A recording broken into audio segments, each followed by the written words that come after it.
بسم اللہ الرحمن الرحیم۔ سورۃ التین کا تعارف، یہ مکہ مکرمہ میں نازل ہوئی۔ اس میں ایک رکوع اور 8 آیتیں ہیں۔ والتین نام رکھنے کی وجہ، انجیل کو عربی میں التین کہتے ہیں، اور اس سورت کی پہلی آیت میں اللہ تعالیٰ نے انجیل کی قسم ارشاد فرمائی ہے۔ اس مناسبت سے اسے سورۃ التین والتین کہتے ہیں۔ حدیث، حضرت براء بن عازب رضی اللہ تعالیٰ عنہ فرماتے ہیں کہ میں نے عشاء کی نماز میں حضور پر نور صلی اللہ علیہ وسلم کو والتین والزیتون کی تلاوت کرتے ہوئے سنا۔ میں نے آپ صلی اللہ علیہ وسلم سے زیادہ اچھی آواز کے ساتھ قرات کرتے ہوئے کسی کو نہیں سنا۔ اللہ کے نام سے شروع جو نہایت مہربان رحمت والا ہے۔ انجیل کی قسم، اور زیتون کی، اور طور سینا کی، اور اس امن والے شہر کی۔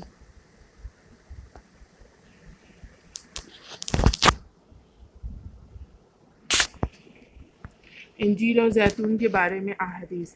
انجیل کے بارے میں حضرت ابو ذر رضی اللہ تعالیٰ عنہ سے روایت ہے کہ نبی کریم صلی اللہ علیہ وسلم نے ارشاد فرمایا، انجیل کھاؤ۔ اگر میں کہوں کہ یہ وہ پھل ہے جو کہ جنت سے نازل ہوا ہے تو کہہ سکتا ہوں، کیونکہ جنت کے پھل میں گٹھلی نہیں ہوتی، تو اسے کھاؤ، کیونکہ یہ بواسیر کو ختم کرتا اور گٹھیا کے درد میں فائدہ پہنچاتا ہے۔ اور زیتون کے بارے میں ایک اور مقام پر اللہ تعالیٰ ارشاد فرماتا ہے، اور ہم نے درخت پیدا کیا جو طور سینا پہاڑ سے نکلتا ہے، تیل اور کھانے والوں کے لیے سالن لے کر اگتا ہے۔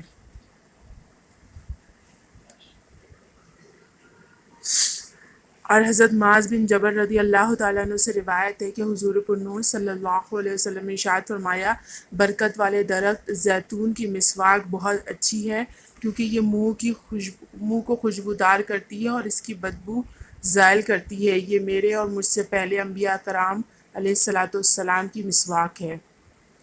اور طور سینا کی۔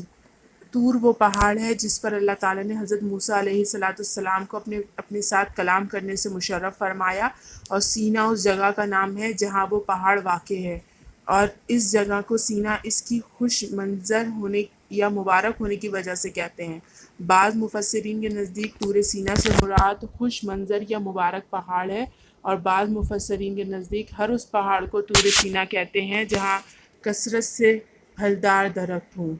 اس سے معلوم ہوا کہ جس جگہ اور مقام کو اللہ تعالیٰ کے مقبول بندوں کے ساتھ نسبت حاصل ہو جائے، وہ جگہ بھی اللہ تعالیٰ کی بارگاہ میں عظمت والی ہو جاتی ہے۔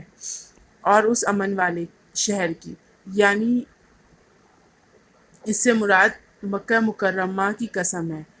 امام عبداللہ بن احمد نفسی رحمۃ اللہ علیہ فرماتے کہ انجیل، زیتون، طور سینا اور مکہ مکرمہ کی قسم ذکر فرمانے سے آپ ان بابرکت مقامات کی عظمت و شرافت ظاہر ہوئی، اور انبیاء علیہ السلام اور اولیاء رحمۃ اللہ علیہ کے ان مقامات پر رہنے کی وجہ سے ظاہر ہونے والی خیر و برکت واضح ہوئی۔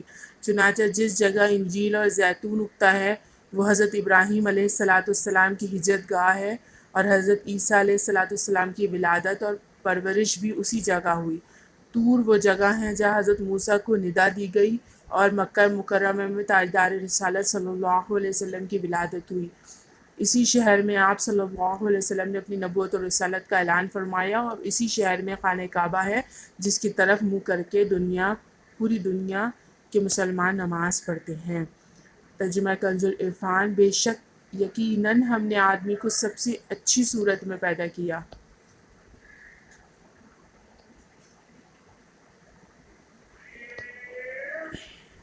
اللہ تعالیٰ کی معرفت حاصل کرنے کا ذریعہ۔ اگر انسان اللہ تعالیٰ کی دیگر مخلوقات کو سامنے رکھتے ہوئے اپنی تخلیق میں غور کرے تو اس پر روز روشن کی طرح واضح ہو جائے گا کہ اللہ تعالیٰ نے اسے حسن سوری اور حسن معنوی کو کیسی کیسی عظیم نعمتیں عطا کی ہیں، اور وہ اس چیز میں جتنا زیادہ غور کیا جائے اتنا ہی زیادہ اللہ تعالیٰ کی عظمت و قدرت کی معرفت حاصل ہوتی جائے گی، اور اس عظیم نعمت کو بہت اچھی طرح سمجھ جائے گا۔ ترجمہ کنز العرفان۔ پھر اسے ہر نیچی سے نیچی حالت کی طرف پھیر دیا۔ اس کا ایک معنی یہ ہے کہ انسان کو اس سے اچھی صورت پر پیدا کرنے کے بعد اسے بڑھاپے کی طرف بھیج دیا، اور اس وقت بدن کمزور، اعضاء ناکارہ، عقل ناقص، پشت خم اور بال سفید ہو جاتے ہیں، جلد میں جھریاں پڑ جاتی ہیں، اور وہ اپنی ضروریات انجام دینے میں مجبور ہو جاتا ہے۔ دوسرا معنی یہ ہے کہ جب اس نے اچھی شکل و صورت کی شکر گزاری نہ کی، اللہ تعالیٰ کی نافرمانی پر جمع رہا اور ایمان نہ لایا، تو اس کا انجام یہ ہوا کہ ہم نے جہنم کے سب سے نچلے درکات کو اس کا ٹھکانہ بنایا۔ ترجمہ کنز العرفان۔ مگر وہ لوگ جو ایمان لائے اور انہوں نے اچھے کام کیے تو ان کے لیے بے انتہا ثواب ہے۔ حضرت ابو موسیٰ اشعری رضی اللہ تعالیٰ عنہ سے روایت ہے کہ نبی کریم صلی اللہ علیہ وسلم نے ارشاد فرمایا، مسلمان بندہ جب بیمار ہو جائے یا سفر میں ہو تو اس کے لیے ان اعمال کا ثواب لکھا جائے گا جو وہ تندرست اور مقیم ہونے کی حالت میں کیا کرتا تھا، لیکن بیماری یا سفر کی وجہ سے نہ کر پایا۔ سبحان اللہ۔ ترجمہ کنز العرفان۔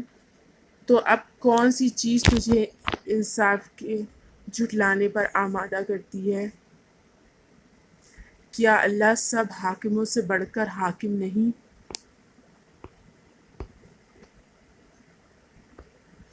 حضرت ابو ہریرہ رضی اللہ تعالیٰ عنہ سے روایت ہے کہ حضور اکرم صلی اللہ علیہ وسلم نے ارشاد فرمایا، جو سورہ والتین والزیتون پڑھتے ہوئے الیس اللہ بأحکم الحاکمین پڑھے تو اسے چاہیے کہ وہ یہ کہے، بلی وانا علی ذلک من الشاہدین، یعنی کیوں نہیں، یقیناً ہے اور میں اس بات پر گواہوں میں سے ہوں۔